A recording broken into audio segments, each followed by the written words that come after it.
Show, a podcast show. Do not be obsessed with your obsession. Believe it or not, this is just an entertainment. Creepy tale. Hi everyone, my name is Max, and today I bring to you a story about a game that turned out to be a simple one but became disastrous at the end of the game. What is this game about? Well, stay tuned to the story, and probably we could all learn something from this. Remember, none of the stories has no proven evidence that it is true. All that is shared over here is just an entertainment platform for everyone to hear and learn of things to avoid and things to take note of. Remember, keep listening to Creepy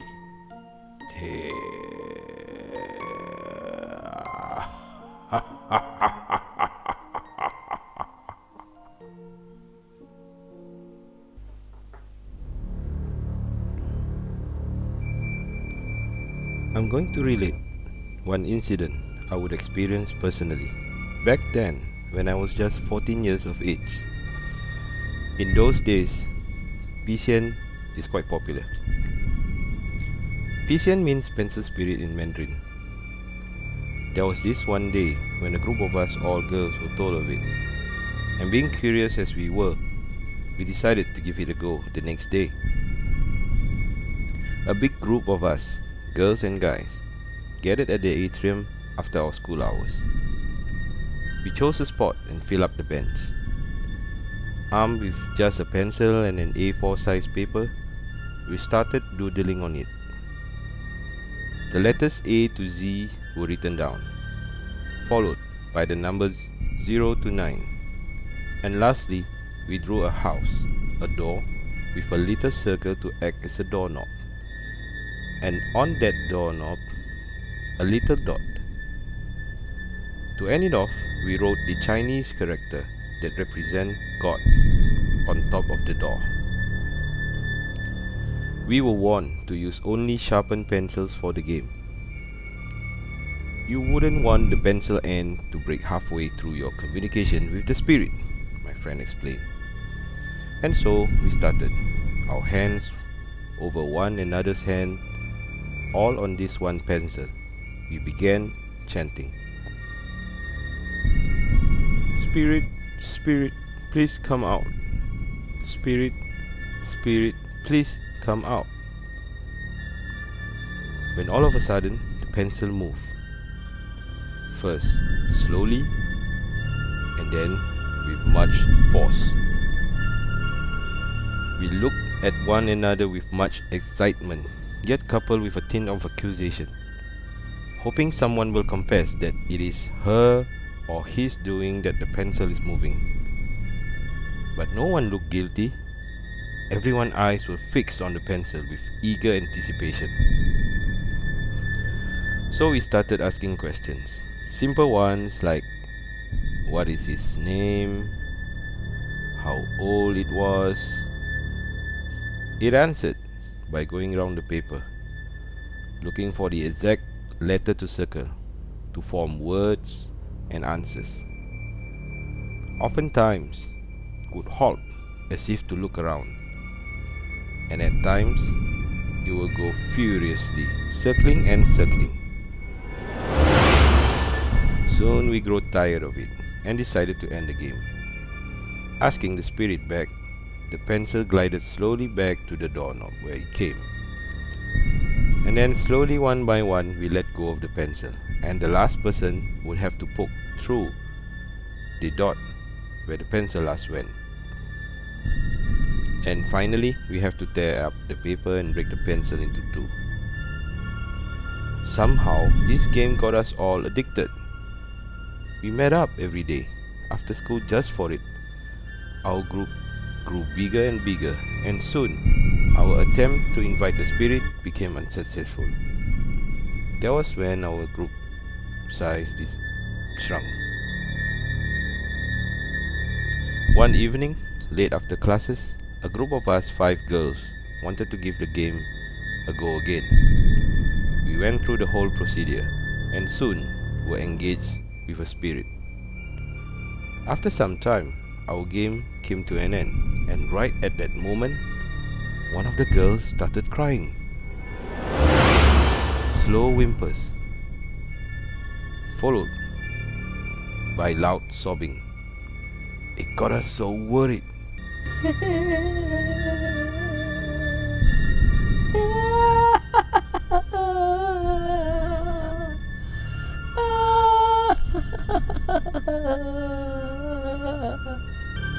We started questioning her as to why she's crying. And when she looked up at us, I saw this look in her eyes. A look I've never seen in my friend before. She looked so young, so sad, so lost. She couldn't stop crying, and all of a sudden, she turns toward me and hugged me tightly. Daddy!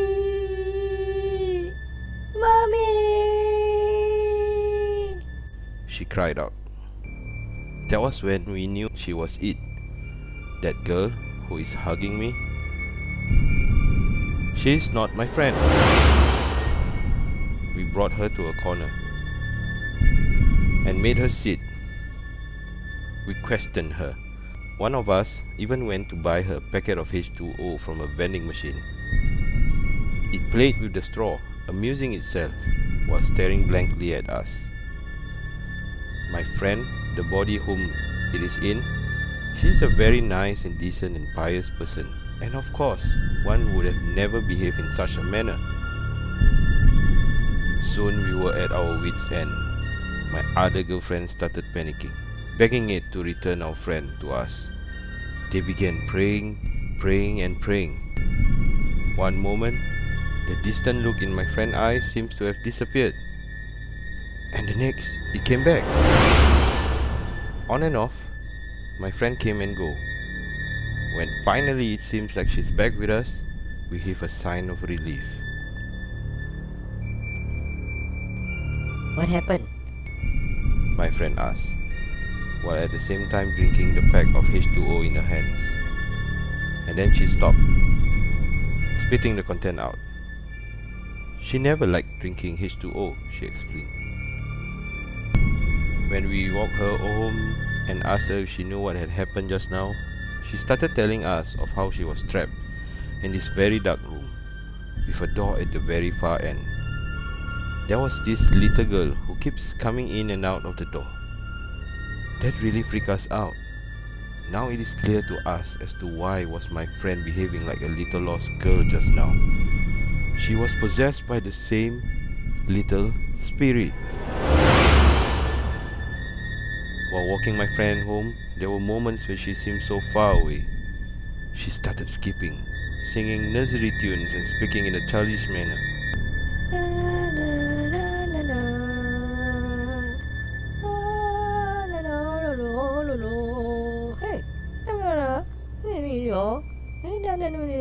The next day, I was told that my friend was very unstable, that she kept crying for what she saw.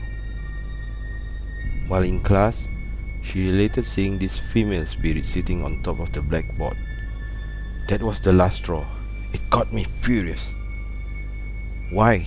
Why make my poor friend suffer? I called for a meeting with the same group of girls. We have to deal it sooner or later. Why not do it today? This time, after classes, we went to a different area to invite the spirit for a chat, a negotiation. We chose a table and a bench in the middle of the field, with classrooms in front and behind. There was just 4 of us this time. Being afraid, the 3 girls gathered together at the seat opposite me, while me sitting alone with no one by my side. We started and questioned. All I could remember from the communication was that his name is Liana, and he's 10 years old. And in the midst of the communication, A gush of wind came, but did not go. I felt half of my right side freezing up. I acted calm and looked at my friend. What I saw confirmed my fear. My friend, the one who was possessed the day before, the one who could see spirit after, had a look of fear in her eyes while looking at the right side of me. We ended the game and she told me she saw this spirit sitting by my side, the exact right half of me, which were frozen up the whole of the communication. The very same night I couldn't sleep. I kept writing his name over and over. It is like this spirit made me addicted to it. I felt like being watched, being followed, and it reduced me to tears. And as for my friend, she couldn't take it any longer and were brought to a Bomo. It ended there and then.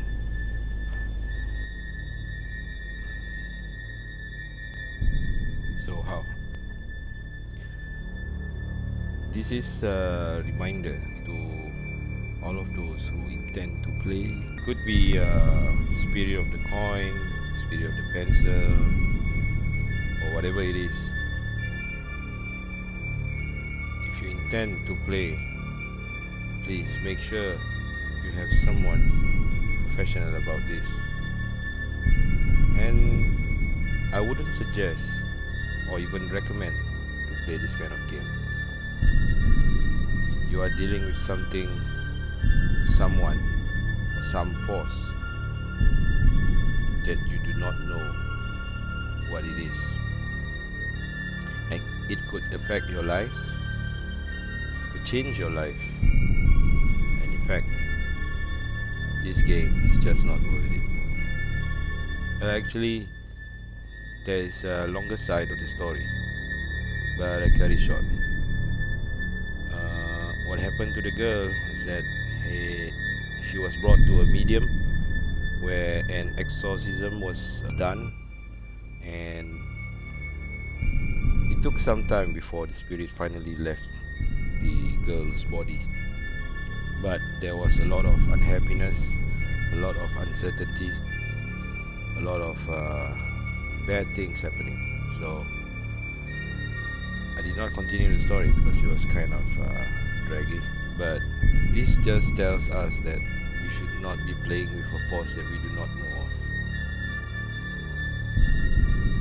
It will be fun in the first time, but at the end, it will turn out to be bad.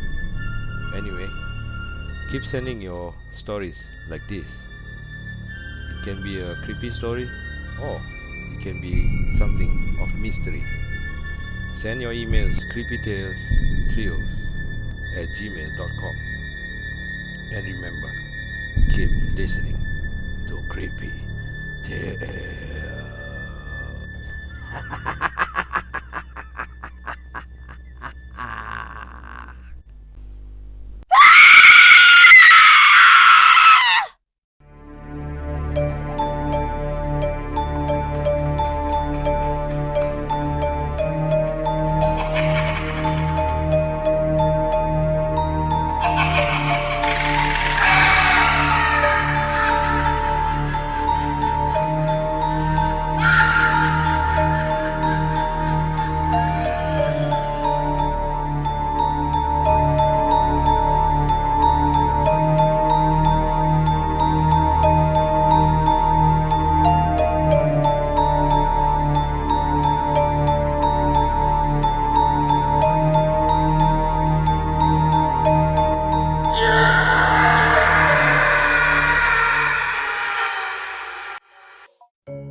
Ladies and gentlemen, boys and girls, children of all ages, please remember the stories that we share over here are just purely meant for entertainment purposes.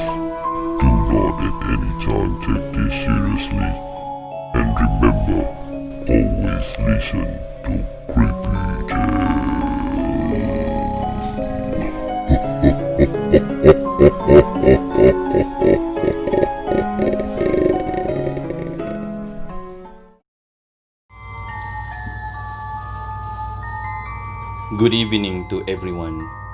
who's listening to Creepy Tales.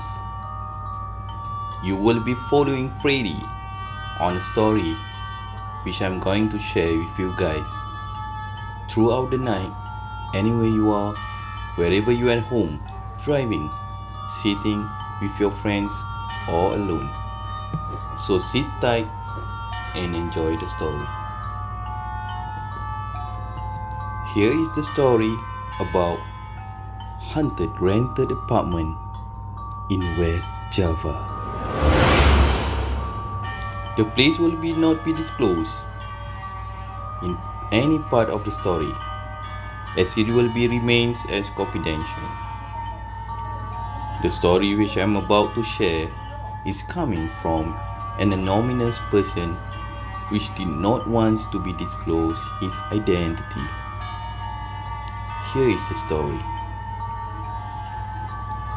My name is Sheila, not her true name. It was 2008 back then. I rented a room in a boarding house in Depok, in West Java, about an hour from Jakarta. I chose the place because it was only 10 minutes away from the commuter train station. I work in Jakarta, and commuters trains or KRL is my main transportation to reach office. The dorm house was behind the Gramedia bookstore, right next to an elementary school. That year, a new mall opened nearby, a very big mall. But there's something weird about it. There's an old house right in front of the mall, an old colonial house that has been abandoned for decades. I came from another city, so I was practically new in that city. Neighbor has told me about the urban legend of a female ghost and several other ghosts who used to reside in the old house right in front of the mall. But after the mall construction started, the ghosts were scattered. Some said that the construction workers called a shaman to get rid of the ghosts because they often caused trouble with the construction. It was so coincidence that my housemate worked as a sales cashier in that mall. And she even told us that she did ever met once with the female ghost during closing of her store at night. As she was doing her closing at the back of the office store, she got a shock and saw a lady in white dress with long hair till to the ground, sitting at the chair, swinging the chair around with her head bending facing to the floor, laughing at her. She got spooked out and ran away from the building. So, this is where the disturbance began right on the first night after I moved into this apartment. That night I was so tired, so I decided to sleep early, which I didn't able to unpack my stuff yet. I could still remember that day my housemate was still in the living room watching drama. I was in between sleeping and awake when I could feel someone lifted the end part of my bed. I couldn't wake up. I couldn't even talk, no shout. But when I tried open my eyes, guess what?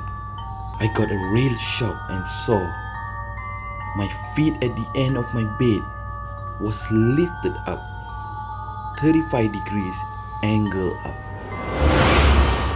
At the moment of confusion and at the same time scared, I could not even do anything but to utter mumbling, saying the prayers with begging to stop whatever it is from doing anything harm to me. And then, out of the sudden, a loud bang sound, and saw my feet at the end of my bed drop back to normal. I then quickly get off my bed and check the end of my bed, thinking that must be dreaming. But then I noticed the mattress were already out of the bed frame. Back then, I didn't have the time to find another place to stay, and I wasn't quite sure of what was disturbing me last night. So I didn't even share this story to my housemate. I didn't want them to get worried or go to the landlady and told her about this story. So the next day, I began to recite the Quran during the morning prayers, hoping that whatever that has been disturbing me in the night won't come again. During the second night, I then thought to myself, decided to turn on my laptop and play some music which could probably accompany me throughout my sleep.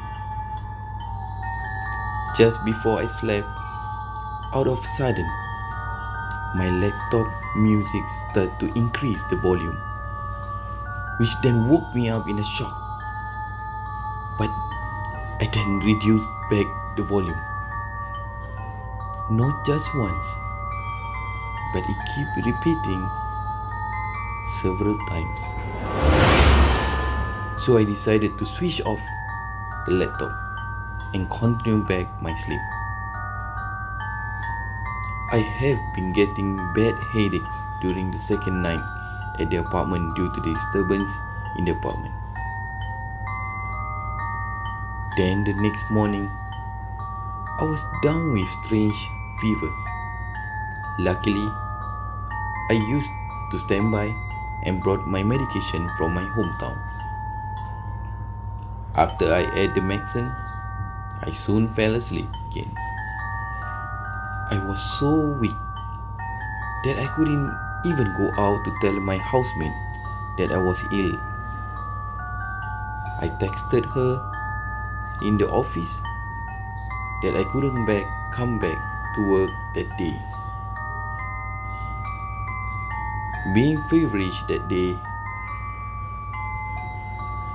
then I started seeing someone hovering around my bed. I couldn't see clearly, but I saw it's like a woman in a white long dress, lingering around, moving back and forth. I couldn't do much as I was weak and drowsy due to the medicine I took earlier, so I forced myself to sleep and ignore her. Miraculously, my fever was gone in the afternoon. But the strange thing was, when I was finally able to leave out from my room, my housemate was taken aback to see me coming out of the room. She said, "Hey, didn't I saw you leaving the apartment to the office?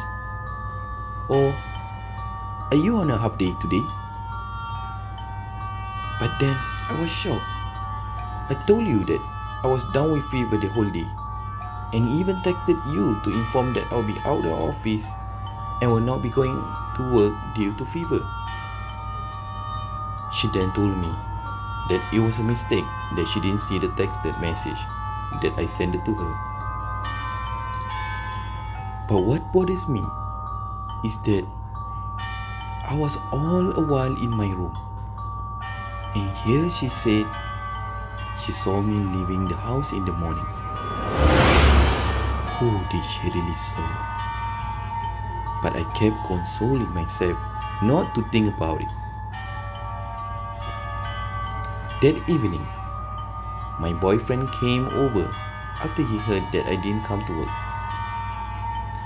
My boyfriend noticed that I was distraught, so he took me out to the nearby food stall. My housemate, the one working for the mall next the sales stall, joined us. I told my boyfriend what happened to me in the first and second night.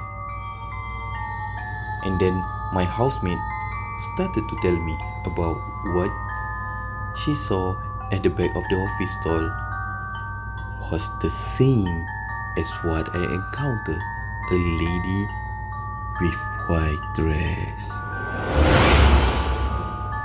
She said, but unfortunately, that female ghost might have followed her home and happened to reside in the room which I have rented in. I was shocked and felt that I couldn't spend another night in that room, but I had no option back then. So my boyfriend left and returned with an ustaz the next day. That ustaz then stood in front of my room. He was uttering chanting which I unable to hear clearly right in front of the door, and out of sudden he pointed out his finger to the cupboard and mentioned that the ghost was sitting on top of my cupboard. Out of a sudden, the ustad raised his voice and says, Go back to where you belong. Do not disturb the people who did not do any harm to you. Then guess what? The cupboard door started to slam, which I got into shock with my boyfriend. I was too scared at that moment, which I was almost about to run and leave the apartment.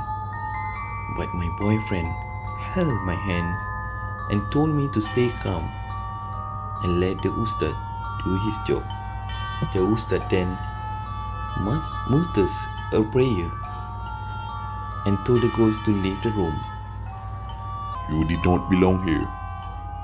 Go back to where you belong, or I shall place you somewhere safer, said the ustad.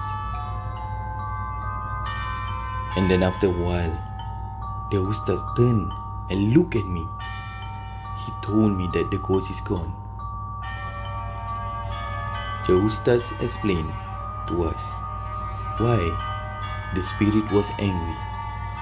It was due to the mall owner have called shaman to exile them out of their reside abandoned old house, which is located behind the mall. They have been staying there for almost 50 years, and they do not have a house to stay anymore after the previous shaman have chased them away from that area. That is why the spirit started to avenge on human from what they did to them. And from that moment, I wasn't sure back then, but when I walked into the room, I could feel the air was lighter while it was so stuffed before. I was so relieved. The ustaz then told me to recite the Quran every morning and evening before I went to sleep, so that ghosts won't come back to disturb me or anyone in that boarding house ever again. But after that, I moved out from the boarding house after 3 months, not because of another ghost, but because of the landlady raising the rent price of the room. So thank you everyone who is listening to Creepy Tales. If you have stories or experience that you have an encounter, you could email us at creepytalestrioz@gmail.com. Email us at creepytalestrioz@gmail.com. Creepy Tale.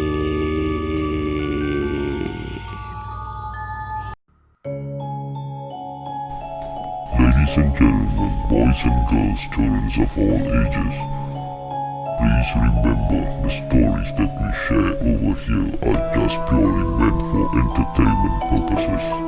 Do not at any time take this seriously. And remember, always listen to Creepy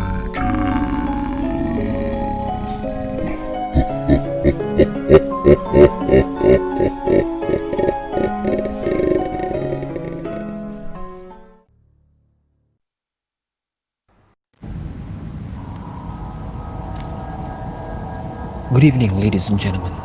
Thank you very much for tuning in once again with me, Mr. S, in Creepy Tales.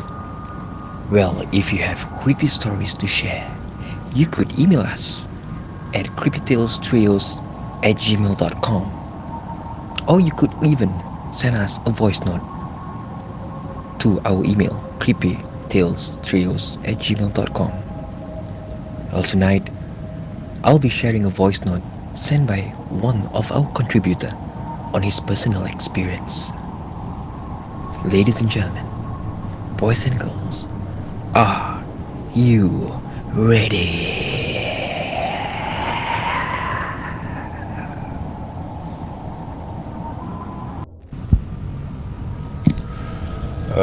Hello, of Creepy Tales. It's my first time contributing a story to your channel,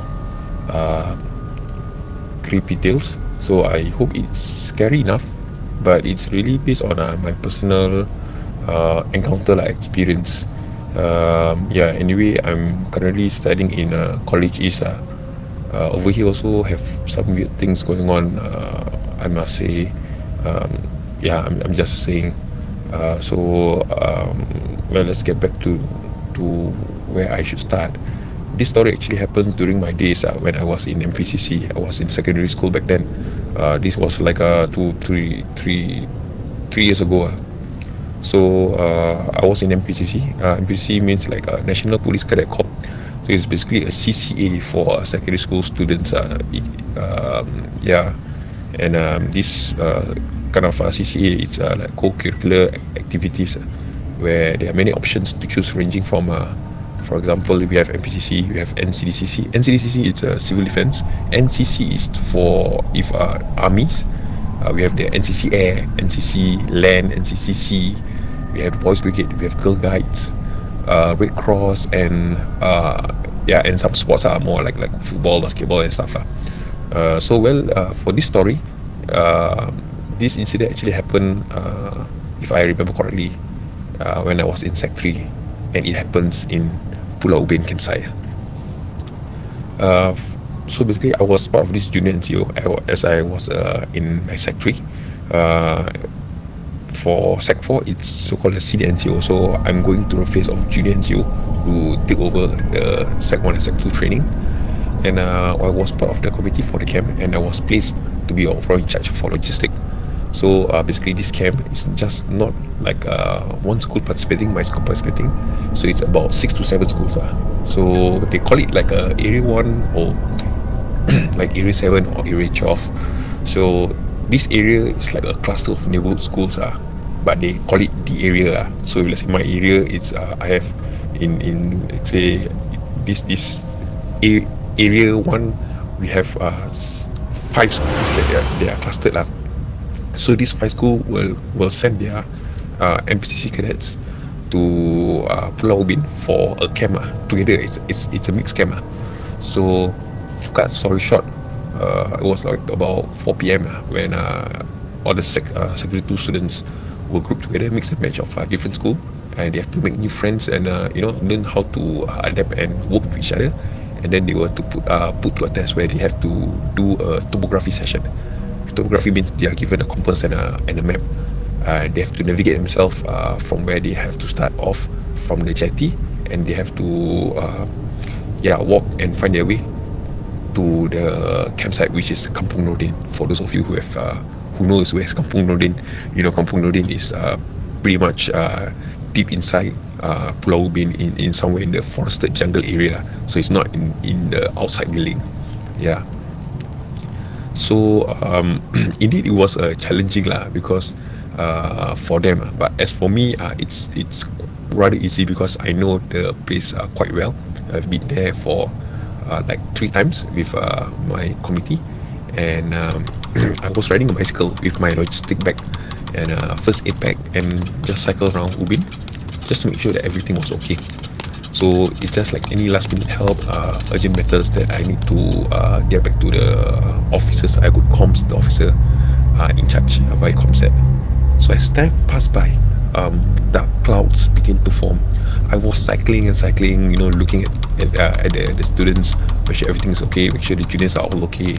As it was getting dark, I started to realize I was quite a distance away from the campsite. And then I was cycling my way towards the jetty area as I need to pump my bicycle tires as they deflated along the way. From this point of time, it gets interesting because when I was cycling quickly towards the direction I always took to the campsite, the time was like probably 6:40 p.m. It gets really dark, but while I was cycling, I ended up not reaching the campsite. Felt quite weird actually because I knew deep in my heart, I know where's the location, I know where's the exact location of the campsite, yet I have not reached the campsite, and it seems like I'm lost. I couldn't believe that I'm lost actually, but it seems like I'm lost. Time is running out for me actually. It was about 6:55, 7 o'clock. It's really dark. I'm somewhere in the middle of a forest. I only had my bike lights and struggling to find my way back to the campsite. So I keep going in cycles. I keep on just cycle. I keep turning around, and I keep on turning around and reach the same place, same spot. I stopped and I came to realize that I know something is just not right at that point of time. Yes, indeed, I admit I panicked. I stopped, I panicked, I couldn't think straight at that point of time. So I just stopped and it was dark. I start to shut my eyes and prayed and just seek for help because technically I'm cycling in the dark. And plus it's off track, it's on the woods. For those who know where is Kampung Nordin, so the area is really in the forested area. Once again, I'm saying forested area. It's dark and there's no street lights. It was like really in the middle of Ubin forest.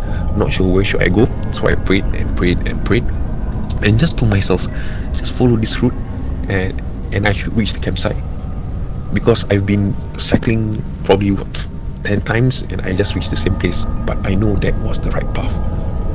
So I just give it one last short track to cycle there, because if something happens, I don't know how to react or what to do. So after I prayed, I made that move and cycled towards the same path that I've been circling round and round. The next 5 minutes, while I was cycling, I saw a dim light and a building. Then I knew I managed to reach the campsite. Yeah, I saw the campsite. Sense of relief. I started to speed up. The officer was asking, where did I go? Why was I late? But if I were to tell them the truth, would they trust my stories? So I told the officers I was doing my last round and checked to make sure none of our participants was left behind. So the officer smiled and told me to change up and quickly join the campfire. Definitely an experience I won't forget. The moment I really felt lost and scared. Thank you very much.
ladies and gentlemen, thank you very much for tuning in Creepy Tales.